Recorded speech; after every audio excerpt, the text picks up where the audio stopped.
स्वर्ग, क्या होता है स्वर्ग? कहाँ है स्वर्ग और किसे मिलता है स्वर्ग? नर्क, कहाँ है नर्क? कैसी होती है नर्क की स्थिति और किसे मिलता है नर्क? क्या है धर्म और अधर्म का नर्क और स्वर्ग से संबंध? जब पांडवों ने दिया धर्म का साथ, फिर क्यों मिला उन्हें नर्क? और जब अधर्मी था दुर्योधन, फिर उसे क्यों हुई स्वर्ग की प्राप्ति? नमस्कार, मैं द कर्मा में आप सभी का स्वागत करता हूं। दोस्तों, स्वर्ग और नर्क की जो परिभाषा है वो आज तक अनसुलझी है। कोई कहता है कि अच्छे काम करोगे तो स्वर्ग मिलेगा, वरना नर्क का दुख भोगना पड़ेगा, जहां चील कौए तुम्हें नोच डालेंगे।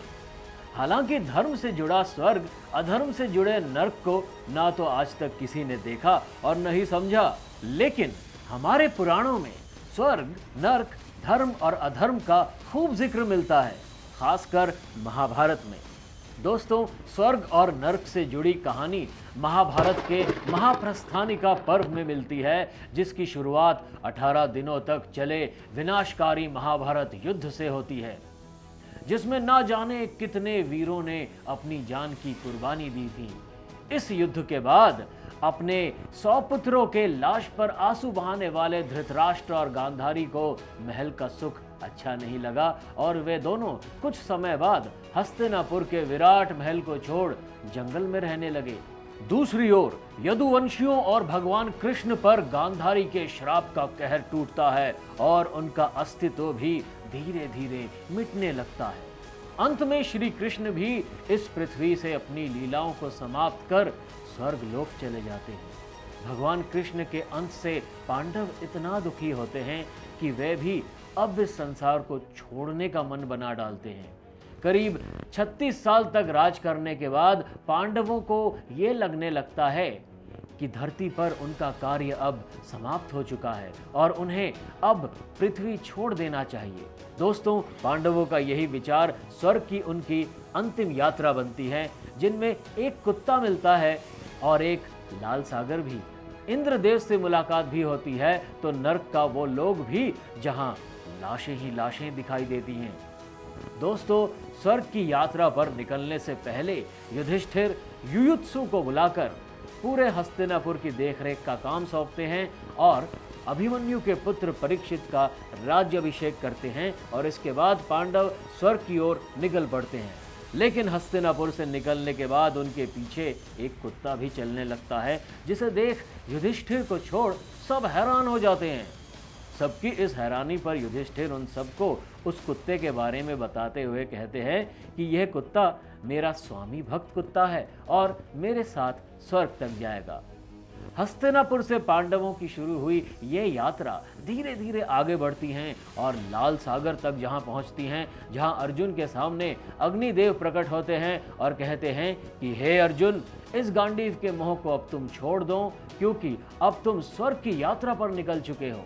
अग्निदेव की बातों को सुन अर्जुन अपने धनुष बाण को त्यागने का फैसला लेते हैं और फिर पांडव हिमालय पहुंचते हैं, जहां उन्हें केदारनाथ में शिव के दर्शन के साथ अपने भाइयों की हत्या से मुक्ति मिलती है। यहाँ शिव उन्हें स्वर्ग का मार्ग दिखाते हैं, जिसका रास्ता लाल बालू के समुद्रों को पार करते हुए जाता है। पांडव उस समुद्र को पार करने के बाद सुमेरु पर्वत के दर्शन करते हैं, जहाँ इंद्रदेव खुद प्रकट होते हैं और सबको अपने साथ ले जाने की बात करते हैं।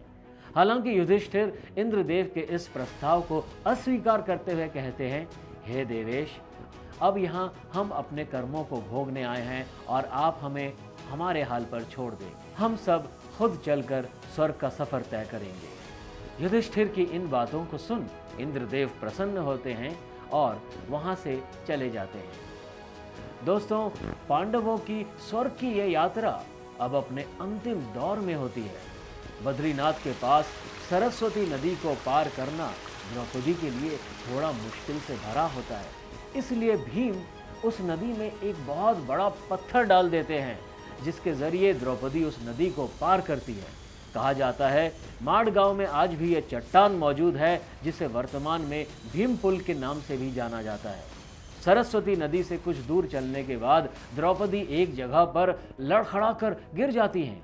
कुछ समय बाद भीम युधिष्ठिर से पूछते हैं कि द्रौपदी ने आखिर क्या पाप किया है कि वह बीच रास्ते में हमारा साथ छोड़ गई?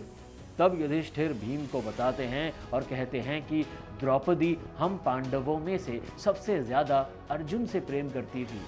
इसके बाद इस यात्रा में एक के बाद एक सब साथ छोड़ते चले जाते हैं। पहले द्रौपदी गिरती हैं, फिर सहदेव, नकुल और अर्जुन भी। महाभारत के सर्वश्रेष्ठ धनुर्धरों में से एक अर्जुन जैसे ही बीच रास्ते में गिरते हैं, वैसे ही भीम आश्चर्य में पड़ जाते हैं और युधिष्ठिर से फिर पूछते हैं कि आखिर ये कैसे हो सकता है कि अर्जुन भी पापी है। इन बातों को सुन युधिष्ठिर भीम को समझाते हैं और कहते हैं कि अर्जुन सर्वश्रेष्ठ धनुर्धर तो था, लेकिन उसे अपनी धनुर्विद्या पर काफी अभिमान था। अर्जुन का मानना था कि वे एक ही दिन में सभी शत्रुओं का नाश कर देगा, लेकिन वो कभी कर नहीं पाया। दोस्तों, हमारे शास्त्रों में कहा गया है कि स्वर्ग का रास्ता आसान नहीं है, क्योंकि इसके लिए हमें अपने अंदर की सारी इच्छाओं और सारी अभिलाषाओं को त्यागनी होती है। पांडवों की यह यात्रा जैसे ही अपने अंतिम मार्ग तक पहुंचती है, वैसे ही सब एक दूसरे का साथ छोड़ते चले जाते हैं। अंत में केवल युधिष्ठिर और उनके साथ चल रहा वह कुत्ता बचता है जो उनका स्वामी भक्त रहता है। युधिष्ठिर स्वर्ग के द्वार पर पहुंच तो जाते हैं, लेकिन इंद्रदेव उन्हें यह कहकर रोक देते हैं कि आपके साथ स्वर्ग में यह कुत्ता नहीं जा सकता। हालांकि इंद्रदेव की बातों को युधिष्ठिर मानने से इनकार करते हैं और यहाँ दोनों के बीच वार्तालाप हो ही रही होती है कि तभी यमराज वहाँ प्रकट होते हैं, जिसे देख इंद्र के साथ साथ युधिष्ठिर भी चौंक जाते हैं। चौंकाने वाली बात यहाँ पर आगे और देखने को मिलती है, जब युधिष्ठिर और पांडवों से पहले दुर्योधन स्वर्ग में पहले से ही बैठा होता है। दरअसल दोस्तों, जैसे ही युधिष्ठिर उस कुत्ते के साथ स्वर्ग में पहुंचते हैं, वहां दुर्योधन को पहले से ही बैठा देख हैरान हो जाते हैं। युधिष्ठिर इंद्रदेव से पूछते हैं कि क्या दुर्योधन ने कभी आज तक कोई पाप नहीं किया? इस पर देवराज इंद्र उन्हें बताते हैं, दुर्योधन ने भले ही अधर्म का साथ दिया हो, लेकिन उसने कभी भी रणभूमि को छोड़कर भागने का काम नहीं किया। भीम और अर्जुन जैसे योद्धाओं के खिलाफ उसने युद्ध तो लड़ा, लेकिन कभी भी अपनी हार से डरा नहीं और वह लगातार पांडवों के खिलाफ डटकर लड़ता रहा। दुर्योधन के बारे में इन बातों को सुन युधिष्ठिर अपने भाइयों से मिलने की इच्छा जताते हैं और देवराज से कहते हैं कि हे देवराज, आप भी मुझे उस स्थान पर ले चलिए जहां मेरे बाकी के भाई मौजूद हैं। मुझे आपके इस स्वर्ग में नहीं रहना है, बल्कि वहां रहना है जहां मेरे अन्य भाइयों को शरण मिला हुआ है। युधिष्ठिर की बातों को सुन देवराज इंद्र उन्हें असीपत्र लेकर जाते हैं। असीपत्र अर्थात नर्क। असीपत्र नामक नर्क में युधिष्ठिर जैसे ही पहुंचते हैं, वहां सिर्फ लाशें ही लाशें दिखाई देती हैं। चारों ओर खून की बदबू और मांस के चिथड़े नजर आते हैं। लोहे की चोंच वाले काले काले कौवे और गिद्ध मंडरा रहे होते हैं। इस भयावह नजारे को देख युधिष्ठिर डर जाते हैं और उनके साथ आए देवदूत से स्वर्ग जाने की ओर कहते हैं। देवदूत जैसे ही उन्हें स्वर्ग ले जाने के लिए तैयार होते हैं, तभी उन्हें एक साथ कई लोगों की रोने की आवाजें सुनाई देती है। युधिष्ठिर इस विलाप को सुन खुद को रोक नहीं पाते हैं और उनके पास जाकर उनका परिचय पूछते हैं। उस नर्क में युधिष्ठिर के सामने जैसे ही वे लोग अपना परिचय बताते हैं, वैसे ही उनकी आंखें आंसुओं से भर आती हैं। दरअसल नर्क में रो रहे शख्स कोई और नहीं बल्कि युधिष्ठिर के वह पांचों भाई और द्रौपदी थी, जिनमें कर्ण भी शामिल था।